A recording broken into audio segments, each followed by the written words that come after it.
Hello everyone, thanks for tuning in again. It's time to get started with another smart home versus battle here. The Google Home Hub, the brand new 7-inch smart display from Google versus the Lenovo 8-inch smart display here with Google Assistant on board. Let's get going.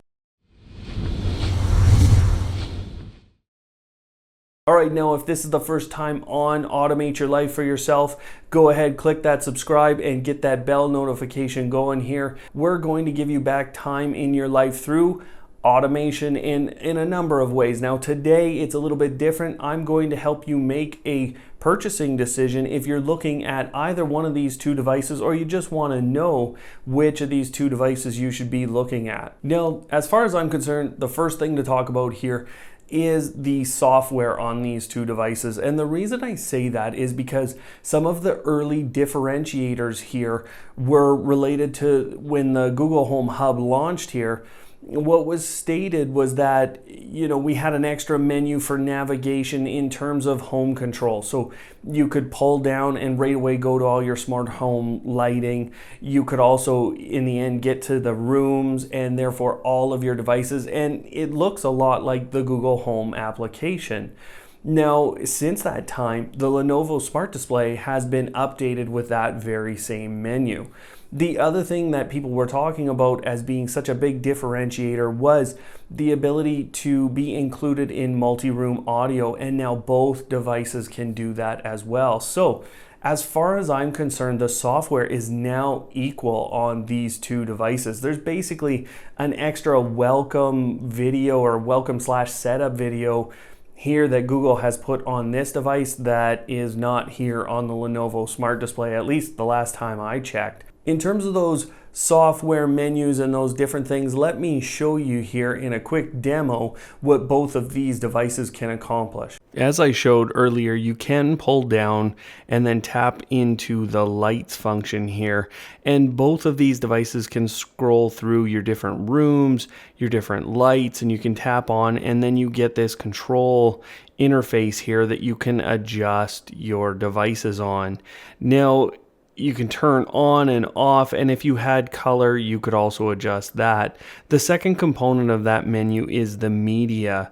Now, media allows you to actually cast to different devices. So you can bring up any of your cast-enabled devices, and then you're going to be able to push music to them. And here comes music from the Google Home Hub over to the Lenovo Smart Display. Now, vice versa here, let's get the Lenovo Smart Display starting music over on the Google Home Hub.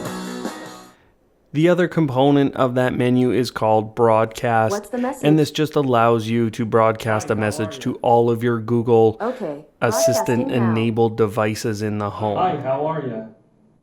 The next differentiator to talk about is obviously price. The Google Home Hub regularly retails at $149 US, whereas the Lenovo Smart Display, the 8-inch version is retailing at $199 US, and the 10-inch is at $249 US. Now, what I'll say is we're starting to see a creep closer and closer in general on this device to the price that Google has put out. Now, Google on their own here has already discounted the Google Home Hub. Both of these devices right now are for sale during Black Friday for $99.99 US. So quite a discount and bringing those prices closer for a short time, but overall there's about a $50 differential here between the two devices. Now, for that $50 differential that we're talking here, the Google Home Hub is a 7-inch tablet with no camera on board and something called this Ambient EQ Sensor right here. Now, that Ambient EQ Sensor, what I'll tell you is it does a very good job of adjusting the brightness on the screen. The lack of a camera is made up for by the fact that you can still go ahead and utilize Google Duo phone calls. You're going to be able to see the other person. They're just not going to be able to see you. So that capability is still there. On the flip side here, you are getting a camera, and it can be physically hidden by this switch on the side. So it's not just a software hidden component there. It is actually a physical blinder that basically comes across the front of the camera there. So a physical block means it can't be hacked, and therefore I feel like the privacy concerns that Google talked about, you know, the reason they chose not to put a camera in here has been largely mitigated by what Lenovo has done here. Of course, that means you can do Google Duo video calls, and you know, in the future, who knows what other services will be available to utilize that capability. Now, on top of that, what else do you get? This is a better speaker. And what I'll say, and I'm about to show you that differential, this sounds much more like a Google Home Mini. This sounds much more like a Google Home. And again, let's go through a sound demo.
All right, now I think you could tell this was pretty close to a Google Home Mini. This was pretty close to an actual Google Home.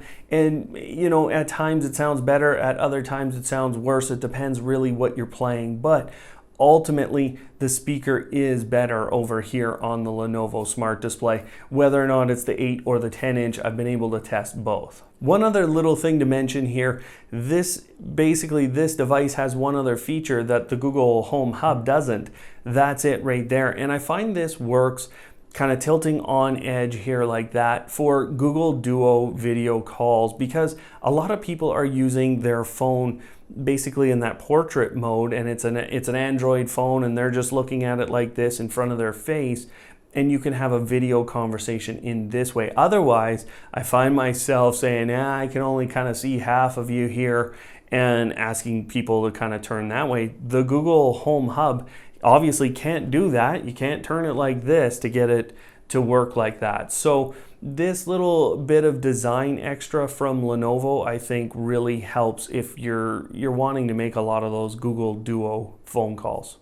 All right, now as I continue down the path here of this comparison review, I think lots of people right at this point are sitting there going, well, it's pretty clear this is the better device, and it's whether or not I want to spend $50. But that's not what I'm here to tell you today. What I'm here to tell you is each of these devices has their place. And the reason I'm saying that is because they are designed entirely differently. If you look at the very small form factor design here from Google, what you have is a tiny device that can sit on a bedside and reacts both to the lighting changes in, say, your bedroom.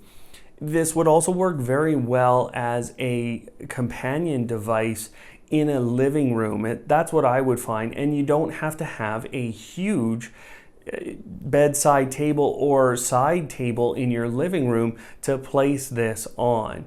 So in my opinion, this is the perfect device for a bedside table, whereas moving over here, you kind of have a, well, not kind of, this is a much longer, wider device. It demands attention, and it's going to be a centerpiece. And this is what we've kind of seen from Google in the past. They're not trying to be the centerpiece with each of their devices. They're trying to be there, but not be the center. And this is a device that is the center of attention. When it sits on my counter, and I have a very large counter in my kitchen, but when it sits there, it's a centerpiece even there. And so again, this has a different usage, and what I'd say is this is more intended for a kitchen. It could be a living room piece as well, but again, I trend a little more to this for a living room companion device to use for Chromecast or to cast to your TV on a Chromecast device. This is a little bit big, shiny, bright. It can be adjusted in terms of brightness, and it does have an auto brightness capability as well. But just with the large screen and the large footprint of this device, you're going to feel it a little bit more in the room next to you.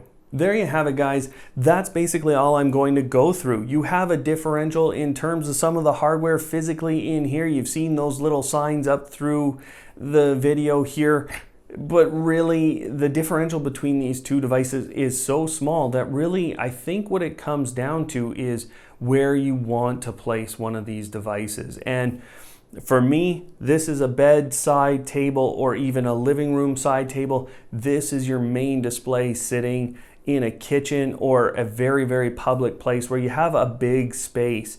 Without a big space, this can sometimes overpower a room, whereas this really can't overpower a room, but is always there, always capable, has all the capabilities possible right now for Google Assistant. And I think over time, both of these devices will be updated. I'm not worried about either of them because the software is essentially the Google Assistant, the Cast Firmware version, and the Smart Display version that is all managed within the Google Home application. We may see the odd feature that does not work across both, but I think that will be more hardware based, and both of these devices really have the same set of hardware other than the camera. So overall, each have their place, guys. And I think really that's what you need to consider is where am I placing this smart display in my home? So there you have it. Thanks for watching, and we'll see you next time.